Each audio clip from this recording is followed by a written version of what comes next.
1998년 여름, 역사상 가장 긴장된 국경선인 판문점. 군사분 개선을 넘는 흰소 500마리와 그 소떼를 이끄는 83세의 노인. 이 장면은 단순히 인도주의적 지원이 아니었습니다. 가난을 등지고 고향을 떠났던 소년이 60년 만에 소를 이끌고 돌아와 분단된 민족의 길을 열어보려 했던 한 인간의 위대한 드라마였습니다. 그의 이름은 아산 정주영. 그가 세운 현대는 단순한 기업 집단이 아니었습니다. 그것은 곧 불가능을 가능으로 만들겠다는 대한민국 국민의 집단적인 의지였고 한강의 기적을 견인한 엔진이었습니다. 그는 정규교육이라고는 초등학교 졸업이 전부였지만 그의 삶은 세상의 모든 교과서가 되었고 그의 한마디 이봐 해봤어는 대한민국 기업가 정신의 상징이 되었습니다. 조선소 없이 배를 수주하고 포니 자동차를 독자 개발하며 사막 위에 인류의 유산을 건설했습니다. 그의 도전은 멈춤이 없었습니다. 오늘 우리는 아산 정주영이라는 거인의 궤적을 추적합니다. 그의 가난, 용기, 실패, 그리고 그의 시대 전체를 해부하며 우리 시대의 가장 위대한 질문의 답을 찾아볼 것입니다. 과연 인간의 의지는 어디까지 불가능을 넘어설 수 있는가? 일부 통천과 소, 가난의 굴레를 거부한 소년. 1. 가난의 굴레와 장남의 무게. 1915년 강원도 통천군 송전면 아산리. 그는 그곳에서 칠남 일녀의 장남으로 태어났습니다. 아산이라는 호는 그의 고향 지명에서 따온 것이며 이는 그가 평생 고향에 대한 향수와 부채 의식을 안고 살았음을 보여줍니다. 그의 집안은 대대로 가난했고 농사일은 고달픔의 연속이었습니다.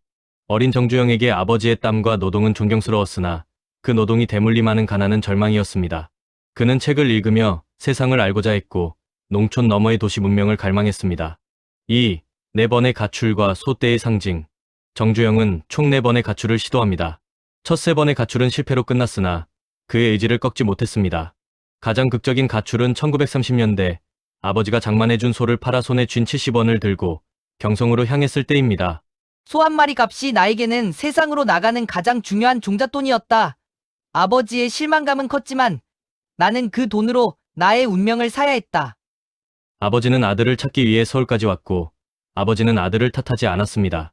아버지는 아들의 돈을 회수했고 아들은 다시 고향으로 돌아와야 했습니다. 이 사건은 정주영에게 가난의 힘이 얼마나 질긴가를 깨닫게 했으며 동시에 아버지에 대한 평생의 부채를 심어주었습니다. 훗날 소 500마리를 끌고 북한으로 가는 이 거대한 서사의 운명적 기원이 됩니다. 3. 몸으로 배운 자본주의의 기초. 성공적인 4번째 가출 후 그는 부두 노동자, 건설 현장 인부, 쌀가게 배달부 등 온갖 허들의 시를 하며 돈을 모읍니다. 그는 이 시기에 노동의 정직한 가치, 자본의 흐름, 그리고 무엇보다 신용이 돈을 만든다는 것을 몸으로 체득했습니다. 그의 손은 항상 굳은 살이 박혀 있었고 그 경험은 훗날 그가 거대한 건설 현장을 단숨에 지휘할 수 있는 현장 감각의 기반이 되었습니다. 2부 복흥상회와 신용자본. 1. 쌀가게와 완벽주의.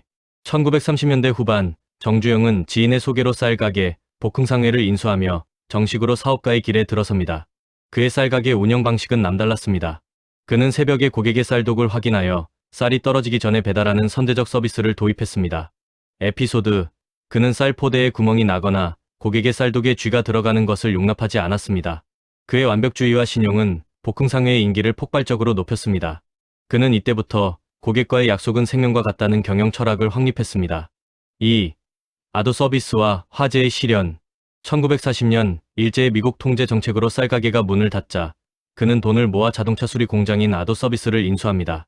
이는 정주영이 건설과 자동차 산업이라는 현대의 두 축을 모두 경험하게 되는 중요한 전환점이었습니다. 그러나 곧 공장에 대형 화재가 발생하여 모든 것이 잿더미로 변합니다. 이는 그에게 찾아온 첫 번째 대형 시련이었습니다. 재산은 사라졌지만 나에게는 신용이 남아 있었다. 나는 내가 약속한 날짜까지 차를 고칠 수 있다는 것을 고객들에게 증명해야 했다. 그는 고객과 기술자들을 찾아가 간절히 설득했고 주변으로부터 자금을 빌려 공장을 단 며칠 만에 복구했습니다. 이 일화는 현금 자본이 아닌 인간관계와 신용을 바탕으로 한 무형 자본이 위기를 극복하는 힘이 될 수 있음을 증명했습니다. 3. 현대그룹의 태동. 1946년 그는 현대자동차공업사와 현대토건사를 설립합니다. 현대라는 이름에는 늘 앞서가는 시대라는 그의 지향점이 담겨 있었습니다. 1950년 6.25 전쟁이 발발하자 그는 군부대의 공사를 맡으며 현대토건을 급성장시킵니다. 에피소드. 미군 부대 공사 중 유류탱크 건설 과정에서 미군은 녹슨 드럼통을 묻는 비효율적인 방식을 고수했습니다.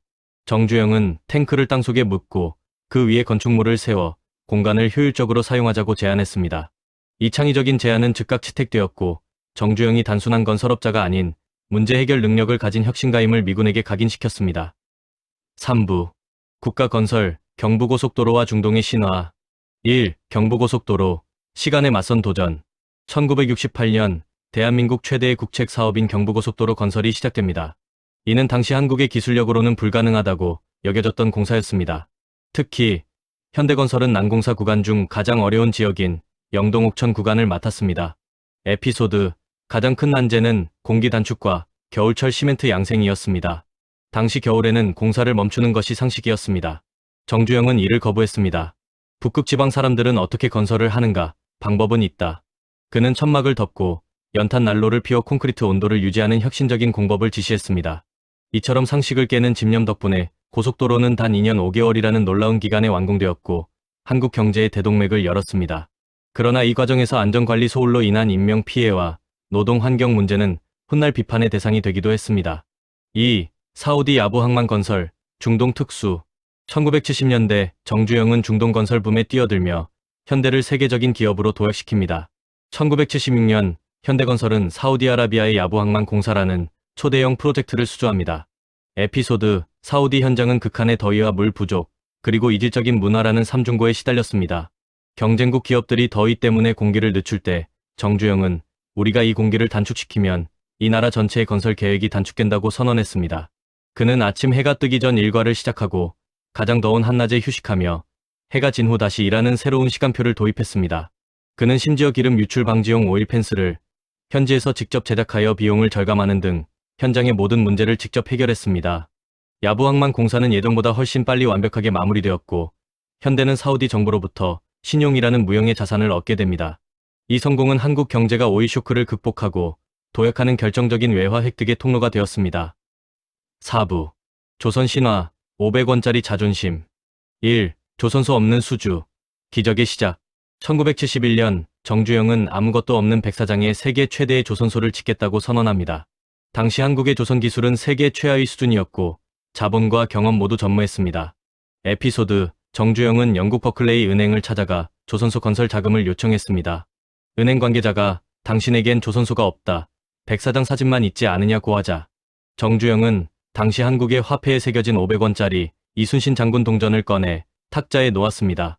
우리는 400년 전 이미 세계 최고의 철갑선인 거북선을 만든 민족이다.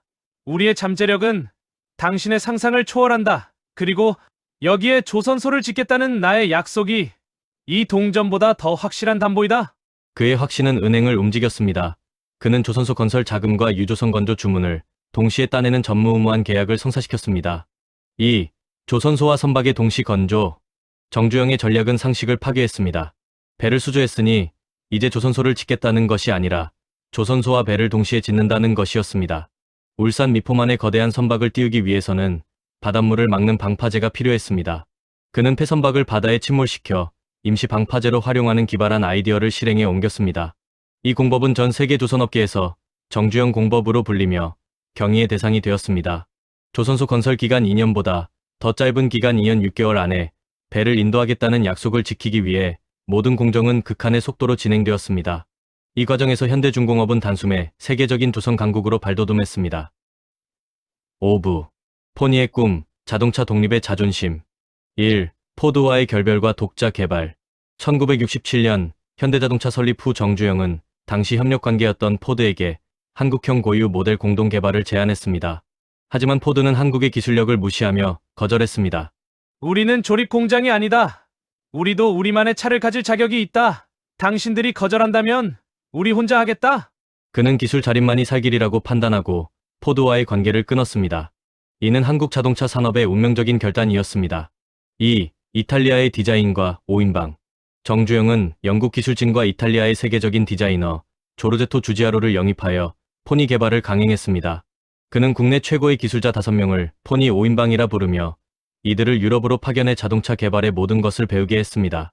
1975년 마침내 한국 최초의 고유 모델 포니가 탄생합니다.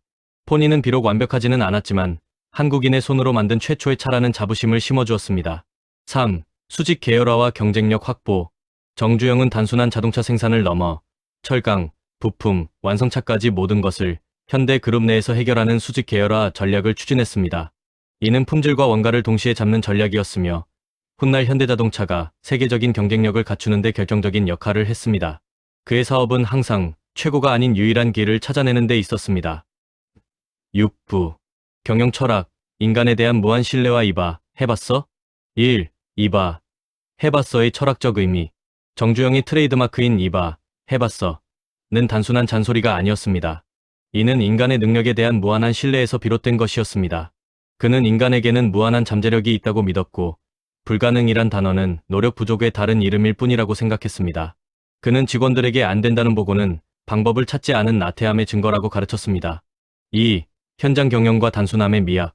그는 복잡한 이론이나 긴 보고서를 극도로 싫어했습니다. 현장에 답이 있다는 신념 아래 모든 문제는 현장의 흙먼지 속에서 단순한 원리로 해결될 수 있다고 믿었습니다. 그의 경영은 즉각적인 의사결정이었습니다. 길고 복잡한 회의 대신 핵심만 파악하고 즉시 실행을 명령했습니다.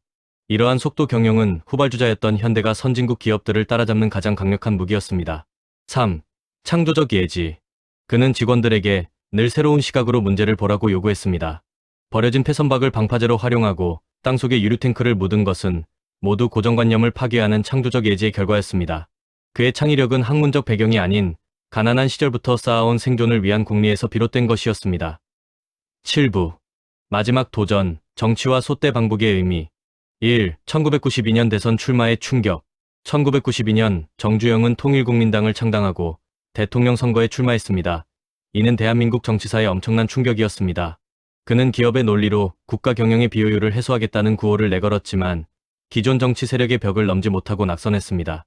그의 정치 참여는 가장 낮은 곳에서 시작한 기업가가 국가 최고 권력에 도전한 사건으로 기록되며 정경유착과 부패를 척결하려 했던 그의 마지막 열정이었습니다. 2. 1998년 500마리 솥대 방북. 대통령 선거 패배 후 정주영은 남북관계 개선이라는 수건 사업에 집중했습니다.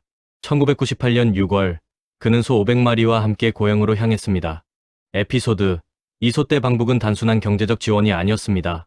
가난을 벗어나기 위해 소를 팔고 떠났던 아들이 그 소의 숫자보다 더 많은 소를 이끌고 돌아와 아버지와 고향에게 용서를 구하는 행위였습니다. 내가 아버님께 죄를 지은 소를 갚고 이 소가 통일의 씨앗이 되기를 바란다. 이 상징적인 사건은 남북 간 대화의 물꼬를 트는 결정적인 계기가 되었고 이후 금강산 관광 사업으로 이어지며 민족의 화해와 교류를 실질적으로 이끌었습니다.